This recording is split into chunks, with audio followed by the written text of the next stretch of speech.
This is Wickham Sound. Hello everybody, you're listening to The Art Show on 106.6 FM Wickham Sound. I am your host, Dane Cobain. This is the weekly show where we chat about the local arts news. We have a different guest on each week. We head over to the Rhylight Zone for a short story and or some poetry. We play some local unsigned and indie music, and later on in the show we head over to the Ilk Shed for an album review from Twangling Jack Ford. My name is Dane Cobain. I'll be your host for the next hour. You can contact me here at the studio on dane.cobain@wickhamsound.org.uk. That's dane.cobain@wickhamsound.org.uk. And I particularly want to hear from poets, musicians, people involved in the creative scene, anyone with MP3s they'd like to share, and also anyone who thinks there might be a good guest on the show. You can also listen to us on the Wickham Sound Listen Again on the website. We're repeated here on Monday nights. You can also find us on Spotify, iTunes, and wherever you get your podcasts. So this week we are going to be chatting to Callie Trench about her book, 105 Artist Hands. She also did a book launch that I went to at Wickham Arts Centre. But before that, we're going to head over to the Rhylight Zone. And this is an excerpt from the novel Corrings by Stephen Colgan. He's been a previous guest on the show. This was actually as part of a writer's workshop we did at the start of this year through Wickham Arts Centre. We did it all online via Zoom. And this was before the book came out, but the book is now out and you can get your copy now. So over to Stephen for this excerpt from Corring. As I've been saying to you, you've got to promote yourself all the time. And you do these days. The days again of the writer who would sit starving in their garret and say, oh, it's not my job, leave it to the other people, the hoi polloi. Can't do it anymore. You've got to be promoting yourself all the time. I'm going to do that now, because what I'm going to do is I'm going to give you a little bit of a reading from my next novel. Now, this is a trilogy. The first one was called A Murder to Die For. The second one was called The Diabolical Club. And the third one, the front cover, the title looks like it's the word Corrings, but it's actually pronounced Corring. It's an Old English name, which is pronounced Corring, but looks like Corring. And it's the third one in the trilogy, and it's basically a feud between an aristocratic brother and sister, which gets ridiculously farcical. It's another comedy. All my novels have been comedies. And it also involves a geriatric circus. And the bit I'm going to read you, yeah, seriously, a geriatric circus, which again was inspired by actually going and seeing a circus, strange enough, in France at the time, where all the performers were really old. And chatting to some of the people involved, they said, well, they will not retire. The circus is their life. It's all they know. They will not retire. They will not go away. The circus owners seemed quite upset about it. So I thought, there's a plot there. Just the idea of aged circus performers who don't know anything else but just keep carrying on even though circuses are dying a death. I thought this is great. So this is where they first get introduced in the book. Basically, we're at a level crossing.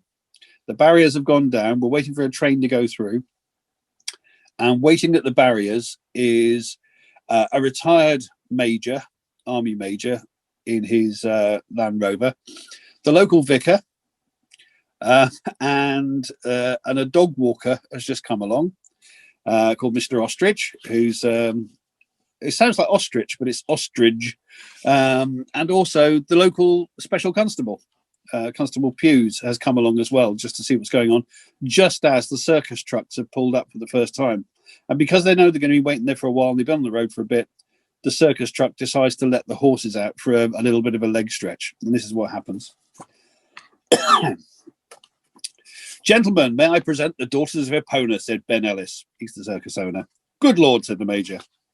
A few curious onlookers had now emerged from the handful of cottages that constituted the hamlet of Snipton. Among them was Special Constable Arthur Pews, fresh from the warm bed of recently widowed Mrs. Beryl Tiggs.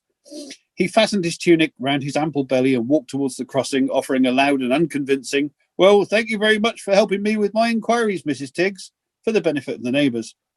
The neighbours were not especially convinced, as Mrs. Tiggs had been helping Constable Pews with his inquiries regularly and noisily for at least 2 nights a week ever since her husband had died 10 months earlier, and possibly before. Pews pulled at his stomach and pushed his shoulders back in an effort to look more imposing. He quickly scanned the circus vehicles and hoped to God that no offences were being committed and they'd be forced to do some police work. I'll skip a bit here. Mr. Ostrich has now come along with his dog, who's a very hyperactive Highland Terrier called Taffy. whose self-imposed strangulation was now causing his eyes to bulge like bloodshot marbles because the dog's pulling on his lead. But with the possible exception of the circus truck driver who was asleep at the wheel and snoring loudly, and I'm going to skip this bit as well. Here we go. Right, this is the bit where the train goes through the crossing now, and this is where the action ramps up. Anything said after that was lost as the anticipated Paddington to Hoddinford Express thundered through the crossing, sounding its horn and importantly announcing its presence. It delighted everyone except for the crazed Taffy, who achieved startling new levels of rage. With one mighty tug, the terrier pulled the leash free of Gerald Ostrich's hand and sank his teeth into the Reverend's leg. The Reverend shouted an alarm, which caused the horse nearest to him to rear up and whinny in fright. Its rider, who had been in the process of executing a pas de deux with one of her fellow daughters of Epona, was thrown into the air and landed heavily upon the roof of the Reverend's beloved Morris. The impact burst her already straining corset, and her bosom exploded into view like twin airbags. The horse angrily kicked the front of the car and bolted. The dazed ballerina slowly slid down the car's windscreen and onto the bonnet, coming to rest on her back, and with one leg draped over each headlight, looking like a woman about to give birth and expecting something the size of a pig. A startled Constable Hughes, his eyes fairly popping out of his head at the sight of the semi-conscious rider's frilly underwear and football-sized breasts, immediately rushed across to render what first aid he can remember. As he crushed his lips to the horsewoman's in an attempt at artificial respiration, she regained consciousness. Finding herself half naked and apparently being French kissed by some pervert in a police uniform, she naturally assumed the worst and began screaming as loudly and as piercingly as her unfortunate position would allow. The other horsewomen responded, and Hughes suddenly found himself reeling from a hail of horsewhips. He curled into a ball on the ground and attempted to call for assistance, but his radio was dashed from his hand and trodden underfoot by one of the horses. Professor Ostrich, who witnessed the entire incident, steeled himself for action. It was his public duty, as an occasional lay magistrate, he reasoned, to go to the rescue of the beleaguered constable, and he intended to do so as soon as he'd captured his now berserk dog. He found it scrabbling furiously at the driver's door of the Morris Traveller, where the Reverend and Ben Ellis had taken refuge from its jaws. After much pulling and manoeuvring, he got the animal to the rear of the car, where he tethered its leash to the bumper. He then waded into the fracas, attempting to wrestle a riding crop from one of the daughters of Epona and getting a ballet shoe in the testicles for his efforts. It just goes on like this. The dog gets killed, someone else gets trampled. The idea was just to build up a huge slapstick moment to introduce the circus and the chaos that follows them wherever they go, because I'm then going to introduce this chaotic circus into a quiet rural idyll where these two aristocratic brothers and sisters are arguing over selling off the properties in the village they own. So yeah, there you go. That's a little bit of advanced on a book which I think will be out June, July. I can't remember now. It got put back because of COVID. It should have been out last autumn. Thank you to Stephen Colgan for that excerpt from his novel Corrings for the Rhyolite Zone. You're listening to The Art Show on 106.6 FM Wickham Sound. I'm your host, Dane Cobain, and this is Colin Upfield with Kaleidoscope.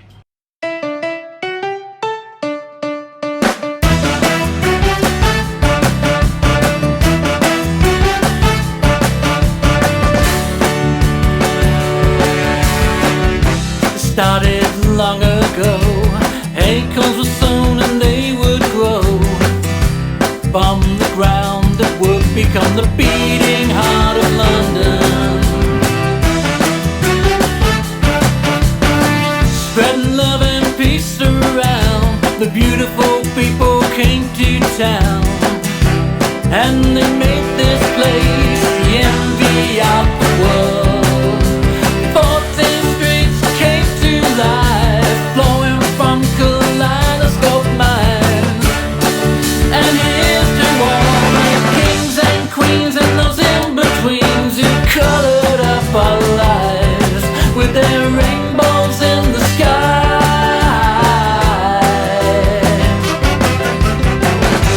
Turning dust to gold, no hope into life and soul. So happy to be here, living life on Carnaby.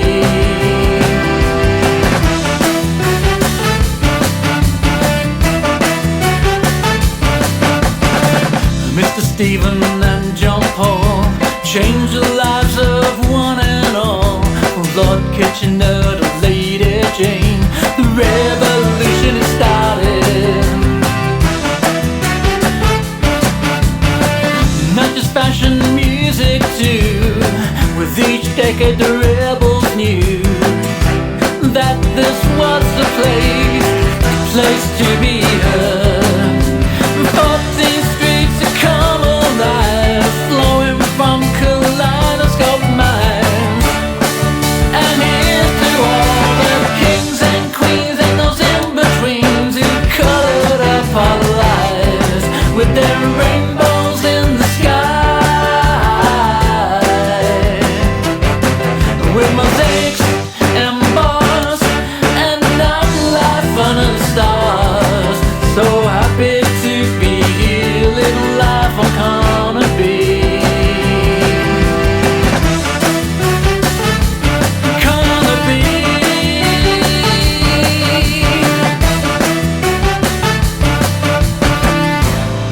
It all means so much. It all means so much.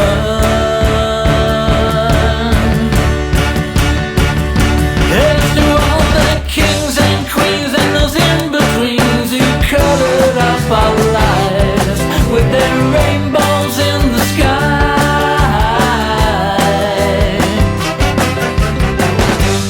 And beneath the streets there are secrets that they keep. They're happy to be here in the heart of gonna be.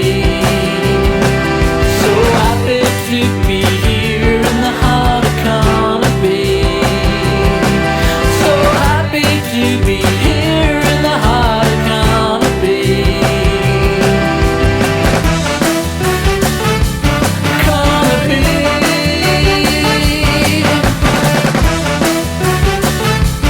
Gonna be.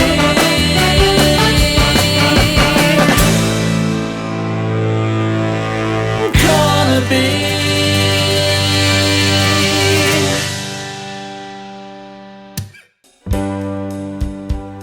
You make me feel lucky, so much I could will, and anything and everything, whatever I begin. I've only to look deeply in your eyes to see the depths of security and where honesty lies. And that's how I feel with you. A smile is always on my face, and nothing has the power to take. Loving comes at its own pace. They say true love makes you feel invincible, like going to the moon. It's considered incomprehensible. They say true love makes you feel invincible, like going to the moon. It's considered incomprehensible. And that's how I feel with you. Smile is always on my face, and nothing has the power to take. Loving comes at its own pace. They say true love makes you feel invincible, like going to the moon. It's considered incomprehensible. They say true love makes you feel invincible, like going to the moon. It's considered incomprehensible.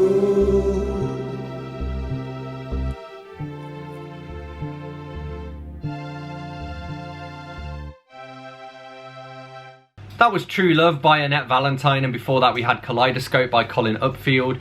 You're listening to The Art Show on 106.6 FM Wickham Sound. I'm your host, Dane Cobain, and it's time for us to be joined by this week's guest, who is Callie Trench, the author of 105 Artists' Hands. Over to Callie. The first question is one that I ask everybody, and it's, what was the last book that you read, and what did you think of it? Well, I've been rereading the Regeneration trilogy by Pat Barker, and I think it's brilliant. The books are set in the First World War, and they give you a terrific depiction of the mental strain of being in the trenches, and the effect that the war caused on the relationship between people. Yeah. It's really great, I think. Cool. Awesome. That sounds really interesting. I might have to check that out. And you said that's a reread for you as well. A reread, yes. Yeah, I like reading things more than once, like I like listening to music more than once. I think sometimes the first time around you're just looking for the plot. You're waiting to see what happens. You're kind of carried along by the story. But then if you read it again, you can kind of enjoy the writing more, I think. Yeah. Yeah, that makes sense. I mean, I don't reread as much as I used to. And actually, weirdly, these days, I tend to, when I do reread, I tend to reread using audiobooks. I'll read the first one kind of in print and then do it via audio. But I was saying the other day, I was talking to Paul Waters, who's a local author, and we were talking about crime novels. And I'll quite happily reread an Agatha Christie novel, even though, you know, if it's a murder mystery, if you remember who did it, that you do kind of lose that, I suppose. But then to me, half the interest is coming from like looking for the little clues. And especially with someone like Agatha Christie, it's like the time that she was writing. So it's kind of almost as interesting to just look at, you know, the way that she, you know, looks at society and the different sort of social statuses and all of that kind of stuff. Yeah, I think actually sometimes when you know what's going to happen, you can see how you're being led there, or you're being misled in the case of detective novels. At the same time as they're giving you clues, but then sort of taking you away from them. So that can be really interesting. Yes. Yeah, for sure. Cool. So one of the main things I want to talk to you about is your book, or at least your newest book, which is 105 Artists' Hands. Could you just tell us a little bit about it and give us the, I guess, the elevator pitch for it? Okay. Well, it's now a book, but it actually started life as a photographic project, and it's also been an exhibition. But the book itself is much more than 105 photographs of artists' hands, because it also contains a short piece of writing by each artist in which they write about their hands, their life, and their work. And they quite often comment on my photograph or comment on what they're doing in the photograph. And I kind of really like that because it creates a kind of conversation. Yeah. Yeah. I mean, I was going to say, I think one of my favorite pieces in it was the photo, and I can't remember which artist it was now, but the one with the fragile tape across their hands. And then in there, Madison, yes. Yeah, and then in their accompanying piece, their little write-up to that, they were saying it was quite like a poignant choice to use because, you know, they're getting older and their hands might not be as flexible as they used to be. And so, as you say, it has that little bit of dialogue between the original photograph and the artist, and then almost the reader as well, then continuing that dialogue with themselves. Yes, yeah. I mean, it gives the reader that opportunity to look at the hands and then actually hear the voice of the person whose hands are there. Yeah. And the book also has about 30 stories, essays, poems, and picture projects, all about hands, and they're also all by the artists involved. Yeah. Cool. I mean, while I was there, so I was chatting to Dan Wilson from Decreate, who's one of the artists who's in the book. And so while we were at the book launch for it, we were talking about the way that hands have kind of affected language as well. So because we looked it up while we were there, the word handsome was originally related to hands because it was to do with originally something that was handsome was something that was convenient, and then it became something that was fit for purpose, and then it became like fit for the purpose of marriage. And then we have other expressions like, you know, handy and, you know, lots of sayings and stuff. What do you think about the way that hands have affected language? Well, I mean, this is something that some of the writers or some of the artists, when they're writing particularly poetry in the book, picked up on a lot. I mean, a lot of play on the puns and the idioms associated with hands. And I think it reflects the sheer importance of hands to us as human beings. I mean, without our hands, and our opposable thumbs and the flexibility of our hands, we would never have, I think, developed the kind of skills we have, our use of tools, our creation of art, among other things. And so hands are just terrifically important to us. Yeah. And I mean, that, as you're saying, like the importance of hands, there was in one of the sort of essays that one of the authors, one of the artists provided, they asked the question of, you know, whether they'd rather lose their hands or lose their sight. And obviously both of those, as an artist, those are your two tools of the trade, really. And, you know, that got me thinking about my own answer to that. But I wondered, do you have an answer to that if you had to pick one that you had to lose? Yeah, that's a piece of writing, beautiful piece of writing by an artist called Daniel Lehan. And I mean, it is a total conundrum. I mean, I hope that I will never have to lose either. And I also hope that if I do lose either, then I will kind of learn to cope. But I can't answer the question as to which I would kind of prefer. It's just two terrible things. Yeah, no, for sure. I was thinking the same when I was reading it. And I suppose it's a bit like, you know, if you've ever injured a leg or a foot or something like that, you kind of take your legs for granted. And I think the same's true of your hands, you know. And it's not until you, say, if you twist your ankle or something and suddenly you can't walk very well, you realize how much you rely on your own mobility. And I think the same is true of our hands. You know, we use them all the time. I mean, I'm using them now to gesture while I'm talking, you know. So yeah, I think we use our hands more than maybe even we realize. I think that's certainly true. And I mean, one of the artists writes in the book, Lydia Julian, she writes a very beautiful piece about the way that she uses her hands to gesture as a sort of elaboration and sort of personification of her speech. So not as a formal sign language, but the gesture definitely adds to the telling of the story and the communication. Yeah. Cool. And so you mentioned a little bit about you know, it gets started originally as an artistic project. Could you tell us a little bit about that? And also, it kind of went hand in hand with another project that another artist was doing, right? Or at least when you displayed together. Yeah, no, that's true. I mean, it first started because a Dutch artist called Tineke Bruinzeels and I decided that it'd be an interesting project to send each other a photograph a week, which were then posted side by side on my website. And we chose different themes. I chose artist's hands, and she chose a very interesting project where each photograph related in some way to the one the week before and the one the week after in terms of color or pattern or shape or something of that kind. So that through the year, they kind of create a loop, and the 52nd one sort of joined back up with the first. And when in fact they were exhibited in an exhibition, she actually laid them out, these photographs, on a kind of oval looping table so that people could walk around and see the kind of connections, spot the connections between them. So that was how the project started, yes. Originally it was just a photographic project. And we liked the first year, so then we actually went on and did a second year and ended up, therefore, with 104 photographs each. Yeah. And then so the 105th photograph was of Jane, wasn't it, from Peculiarity Press, who That's right, yes, with the design and the publishing of the book. Could you tell us a little bit about what it was like to work with her to turn obviously what was originally a photographic project into a physical book? Well, I mean, she's a really good designer. I really like her style of design. And the Peculiarity Press, which is her press, it's a micro publisher. We're all used to micro breweries, but this is a micro publisher based in Berkshire, specializing in art books.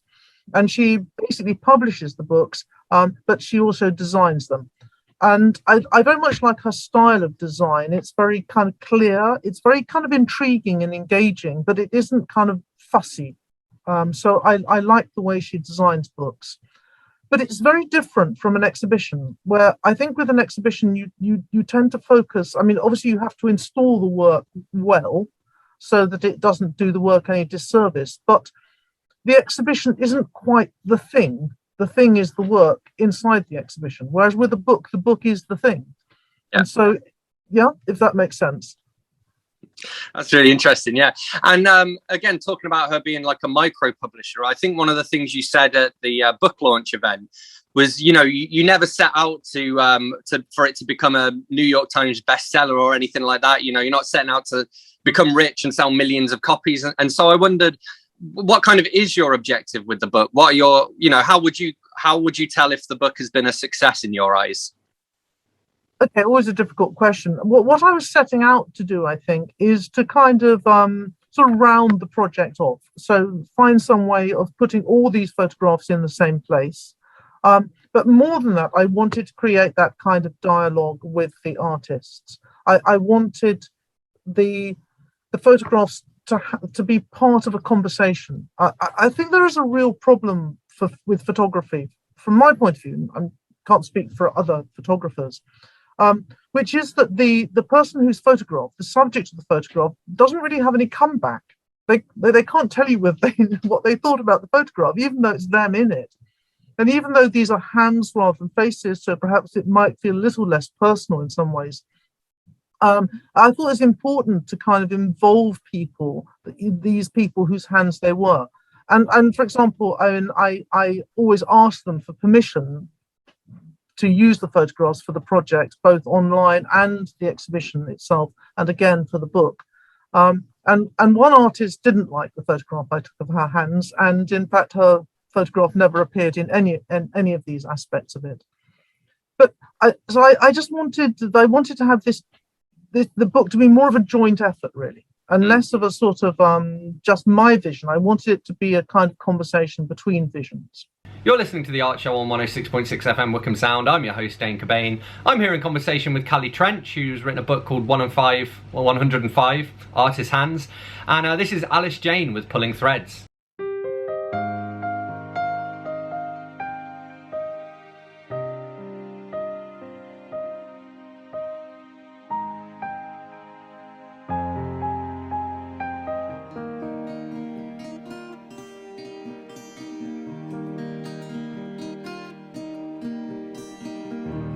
The pull of a sunset after the tears of a rainy day. All the melodies of laughter in your living room.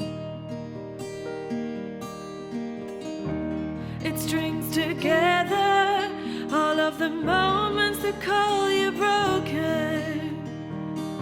And there is a piece that connects with every piece.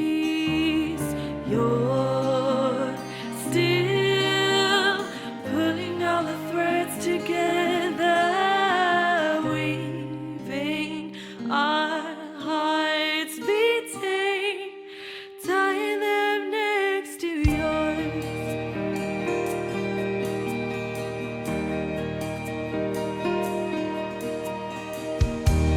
Already grown, the sunflower turns to the sun.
the threads together,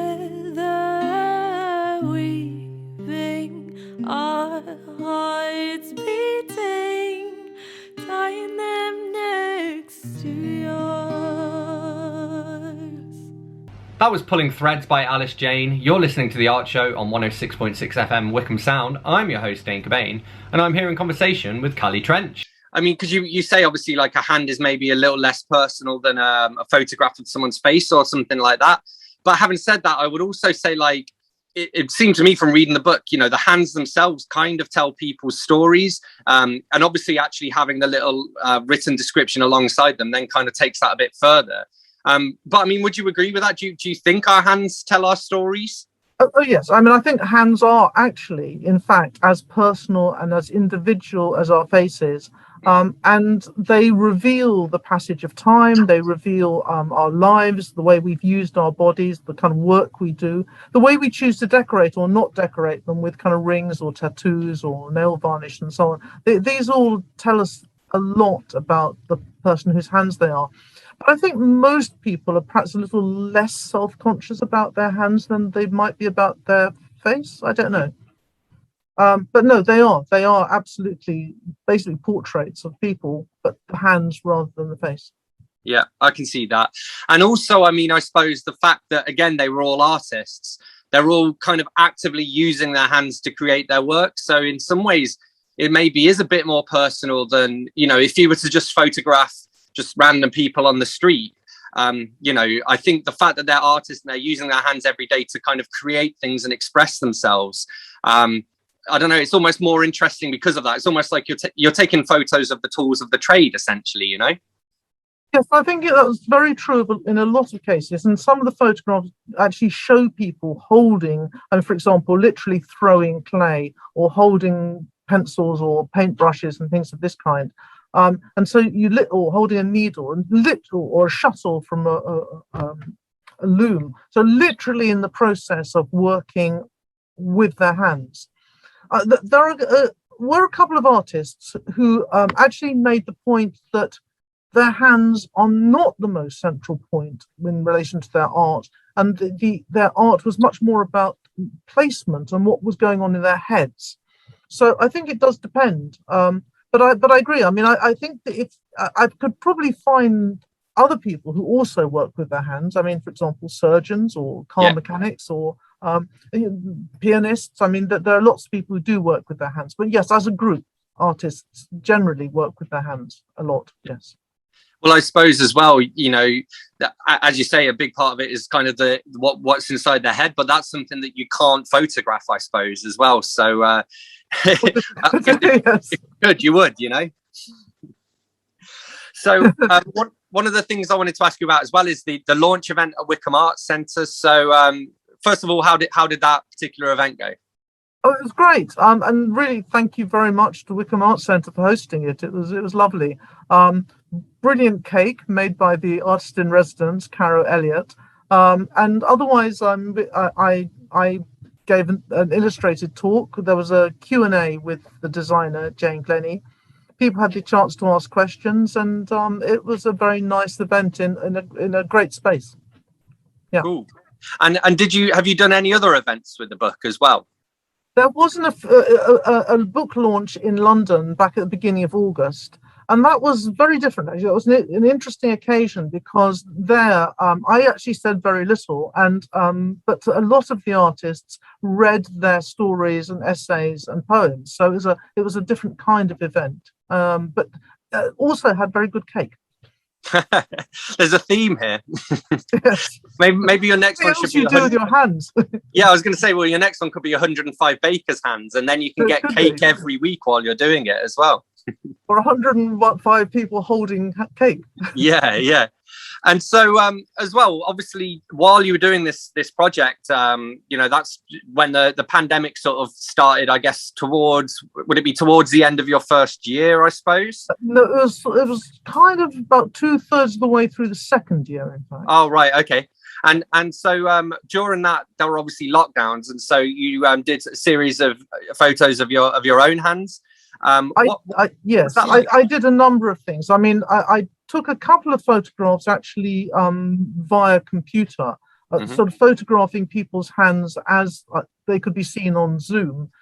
They're a bit blurry, but they're quite interesting, and I think say something about communication at the time. But after that, I just completely ran out of hands apart from my own. So I photographed my own for I think it was about 7 weeks. And then afterwards, I did actually go back and photograph an extra 7 to sort of fill in the gaps. Oh, cool. Nice.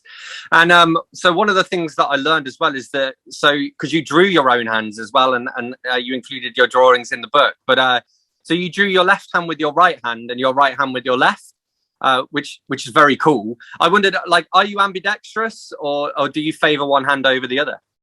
Okay, so this was a project. I did a series of 9 drawings of my hands, both hands, life size, in pen and ink, from life. So definitely not using photographs. And in order to do them both from life, I needed to be able to draw my left hand with my right and my right with my left, because otherwise I would have been having to draw from memory, essentially. Yeah. So I had to have it in front of me. That was part of the idea. I'm not ambidextrous. I'm basically right-handed, but I notice I do favor my left for some things, like carrying heavy bags. I've always carried things in my left hand, and it's a very different business. I mean, I can definitely draw with my left hand, but it feels very different. It feels much less fluent, much more conscious. I have to be much more careful of what I'm doing. It's almost like being back to being a small child and learning to write again. It's not impossible, but you have to be so much more conscious of what you're doing. But interestingly, most people don't seem to be able to see any difference between the left hand and the right hand in these drawings. So somehow they've ended up looking similar, even though the process and the mental effort has been different. Yeah, cool. That's just reminded me, a total tangent here, but I read a while back. Bramwell Bronte, who was the brother of the Bronte sisters. Obviously, they're really well known for their literature. The only thing I know about Bramwell Bronte is that he could write 2 letters to 2 different people at the same time, using like a pen in each hand, writing different things, which I think is very cool. And it's like a weird sort of type of genius. But I suppose it's gets overshadowed a bit when you compare it to the literary achievements, Yes, it's sort of more of a party trick, really, isn't it? Yeah. I certainly couldn't do that. Yeah, no, me neither. Yeah, cool. So just a few more questions. So in terms of working on the project, and I suppose this is for both the actual project of taking the photographs and then also putting them together into the book. Was there anything that took you by surprise or that was unexpected? I suppose I was surprised by the sheer variety of people's hands. I mean, when you start off, I suppose you don't expect them to be quite so different from each other, but I mean, they really are. There's a huge variety in shape and texture and the gestures and the form that people put them into. So that surprised me, but it was also good, because otherwise it might have been a bit boring if they all looked the same. But the other thing that I suppose amazed me and was wonderful was just how hospitable and helpful and friendly all these artists were. They gave up their time to pose their hands for me, sometimes several poses, and on a couple of occasions some really awkward contortions that people had to get into to kind of create the pose that we'd sort of agreed on. Sometimes it was meeting old friends, sometimes it was people I really didn't know very well at all, and it was really great to meet up and chat and find out about their work. It was very nice. Cool.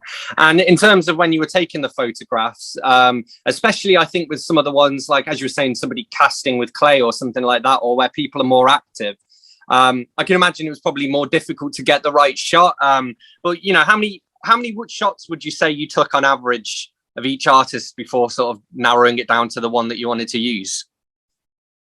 On average, I would say there were kind of 3 to 4 poses, and I probably took about 40 to 50 photographs.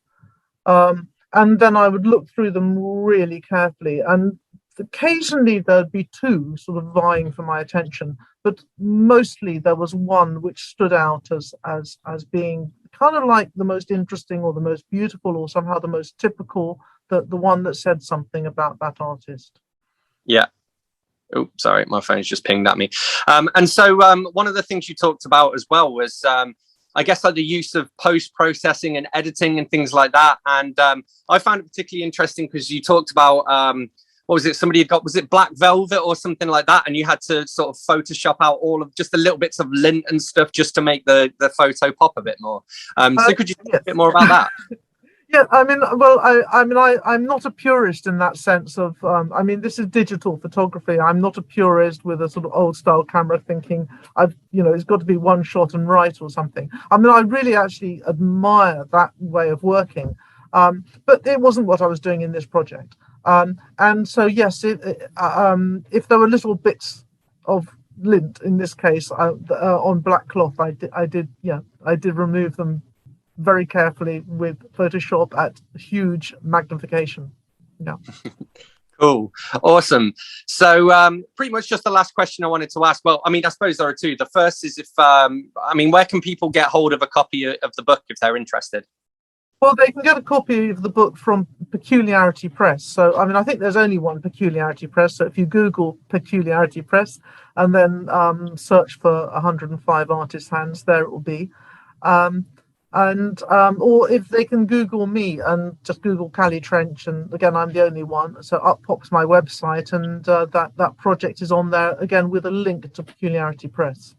Awesome. That's really good, because I think and we kind of touched upon it earlier when we're talking about the diversity of of the photographs you took and the way that people's hands are all different, because when you first hear, or at least when I first heard about the project, my thought was like, well, if it's 105 photos of hands, they can't be that different, surely, and then you start to look at them, and that's why your talk was great as well, because you show off a few of the different photos, and then you kind of get it, so I think that's a good place to start as well, to look at your website, and they can have a look at a few of the photos that you took during the project, and I think then it sells itself. Cool. And just one other question, which is, what have you got planned next? Well, I'm kind of working on three things at the moment. One is more hands related. I'm doing a series of drawings, pen and ink, of my hands sprouting feathers. They're metamorphosis drawings of me kind of like turning into a bird. So hands still, but with feathers. And another project is that I'm making a small scale artist book. So this is a small edition, it's only 20 copies of a book of kind of like micro stories, which are intended to get the reader speaking aloud. Cool. In fact, that's just reminded me, I mean, because obviously when you were at the Art Centre, you had some of your other your sort of micro collections there. And you had the one about the gravestones, right? Yes. Could you tell us a little bit about that? Okay, more hands, really. This is a motif that was quite common in late Victorian, early Edwardian times, where you'd get a male and female hand shaking hands. And you see some of these in Wickham Cemetery. And it was obviously a motif that was available in a catalogue if, your husband or your wife died, because they were always for husbands and wives, these. And I think the implication is that these are reflecting the way that a husband and wife hold right hands when they're making their marriage vows. And they're quite often underneath it that it's carved, "We shall meet again." And so it's a kind of one choice I think that husbands and wives used to make when they lost their partner. But I mean, that period, there were so many different sort of motifs of a meaningful kind that you could have. I mean, you could have forget-me-nots, for example, and lots of other sort of symbolic flowers and symbols of various other kinds to put on your gravestone. Cool, brilliant. And just where can people go to find out more so they can search for your name? So you've got a website. Do you have any social media platforms or anything like that? Instagram. Again, if you just look for Callie Trench on Instagram or Callie Trench on Google, that'll turn up my website. Big thank you to Callie Trench for joining me. You're listening to The Art Show on 106.6 FM Wickham Sound. I'm your host, Dane Cobain, and it's time for some more music. This is Coloured Sound by Harry Quinn.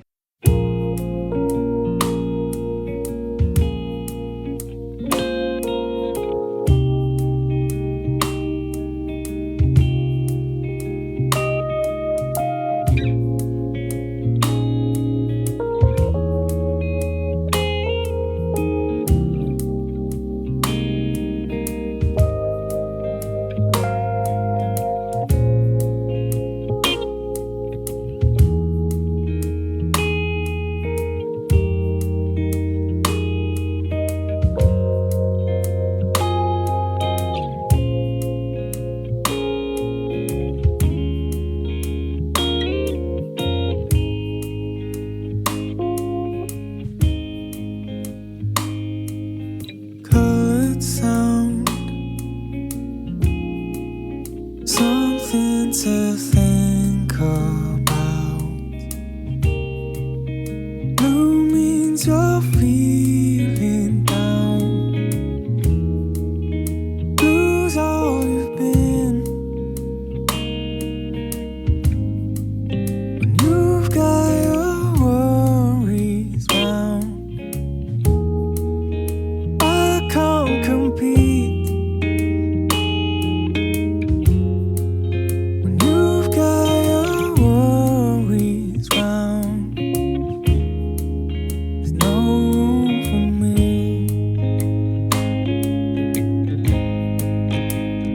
There's a hole.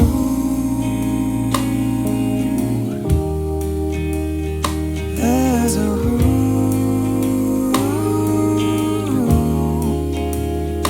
There's a hole.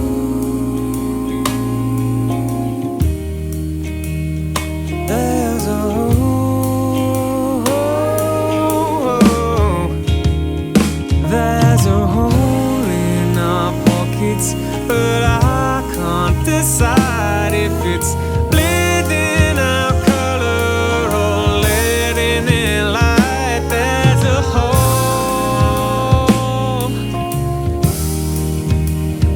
There's a hole.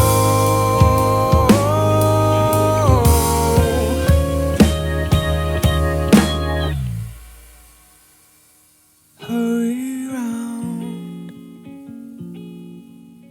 You've got your worries round. You've let your color out. Blue's all it's been. When you've got your worries round, I can't compete. When you've got your worries round, there's no room for me. When you've got your worries round, blue's all you see.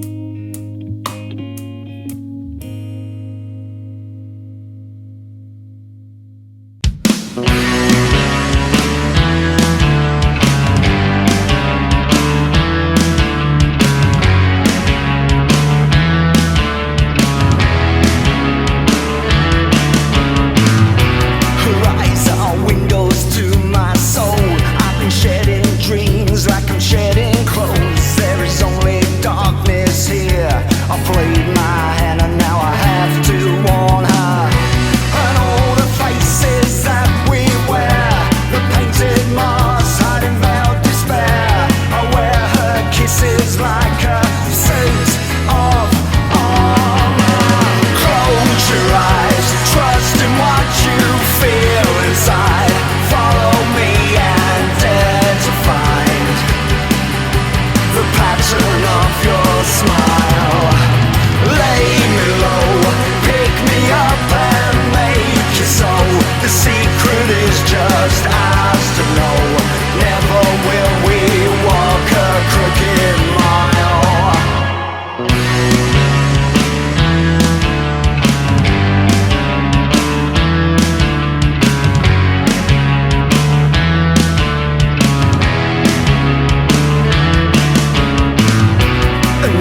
That was Walk a Crooked Mile by Steve Winch and The Inception. Before that we had Coloured Sound by Harry Quinn. You're listening to The Art Show on 106.6 FM Wickham Sound. I'm your host Dane Cobain, and it's that special time of the week when we head over to the Oak Shed for this week's album review from Twangling Jack Ford. Goldfrapp, Black Cherry.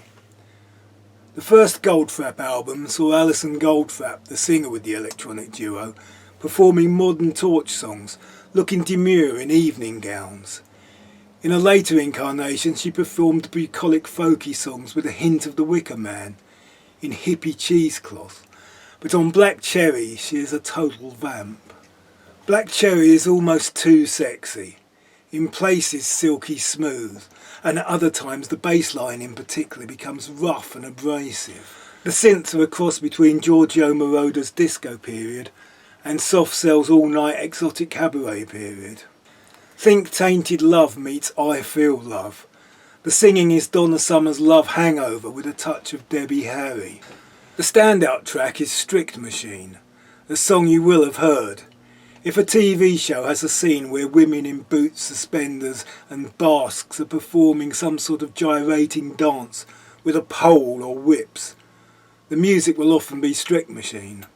All the songs on the album seem to be performed with a notable degree of humour. Alison Goldfrapp does that thing where the singer does the thing while having fun with the whole concept of the thing. Like a postmodern Betty Boop.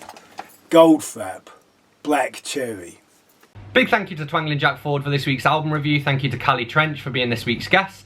Thank you to everyone whose music that I've played. You've been listening to The Art Show on 106.6 FM Wickham Sound. As always, if you miss the show, we're repeated here on Monday nights or on the Wickham Sound Listen Again. You can find us on iTunes and Spotify as well. And you can find us on Facebook if you search for The Art Show on Wickham Sound. And if you want to email me here at the studio, my email address is dane.cobain@wickhamsound.org.uk. That's dane.cobain@wickhamsound.org.uk. And I particularly want to hear from poets, musicians, performers, dancers, actors, you name it. If you're doing something creative in the local scene, reach out and get in touch. We have interview spots available, and if you have MP3s, do send those over and I will play them on the show if I can. So that's it for another show. I'm going to leave you with one last tune, and this is the incredible Vicky Roy with Adrift. I'll see you next week.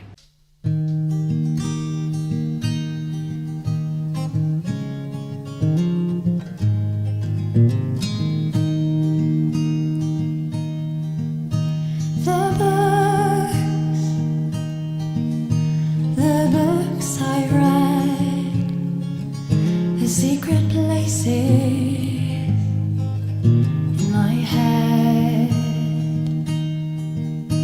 the words I wanted to write for you, and every tune I wish I knew.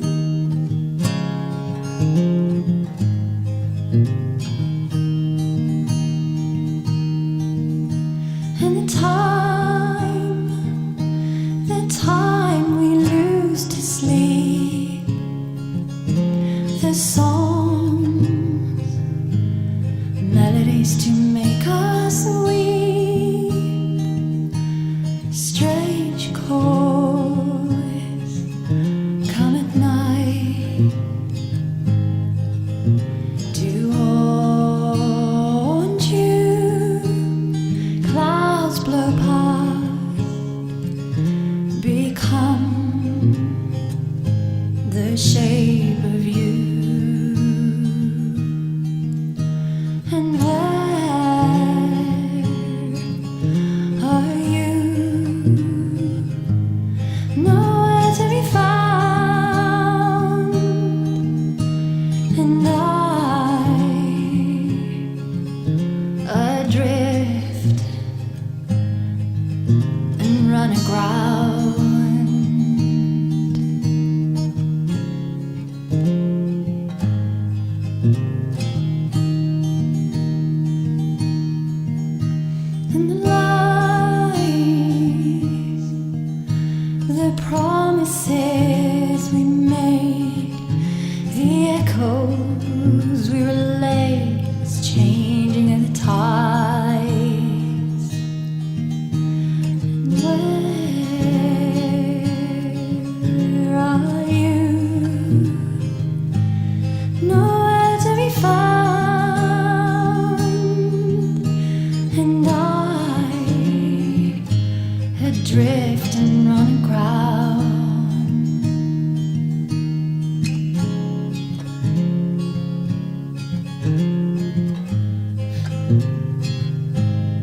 Thank